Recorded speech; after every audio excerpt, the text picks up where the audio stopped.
वेद कराएगा सरू के हाथों से गणपति बप्पा का विसर्जन।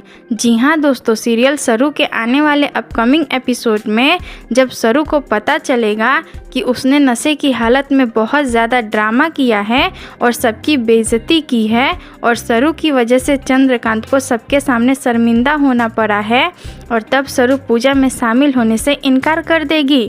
और जब चंद्रकांत सरू को लाने जाएंगे तब भी सरू चंद्रकांत के सामने नहीं आएगी, और तब वेद जाएगा सरू को लाने के लिए और सरू वेद से बोलेगी मेरी वजह से आज इस घर की कितनी बदनामी हुई। और वेद सरू को समझाएगा और बोलेगा तुम्हारी वजह से कुछ भी नहीं हुआ है सरू, ये सब तो अनिका ने किया था और अनिका की सच्चाई भी सबके सामने आ गई है, तो अब तुम्हें सबसे छुपकर रहने की कोई ज़रूरत नहीं है और इसमें तुम्हारी कोई गलती नहीं है सरू। और वेद सरू को समझाकर पूजा में लाएगा और बोलेगा तुम चंद्रकांत अंकल की बेटी हो और गणपति बप्पा का विसर्जन करने का हक भी तुम्हारा ही है, तो अब सारी बातें छोड़ो और चलो, बप्पा के विसर्जन का मुहूर्त निकल रहा है।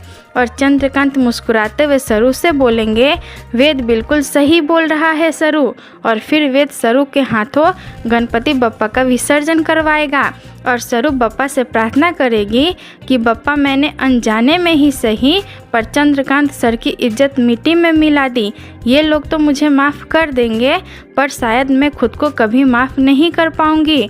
और बप्पा मेरी आपसे विनती है कि चंद्रकांत सर की बेटी कहीं भी हो वो जल्द से जल्द चंद्रकांत सर को मिल जाए, ताकि अनिका और अनिका की नानी कभी भी अपने बुरे कारनामों में सफल न हो पाए।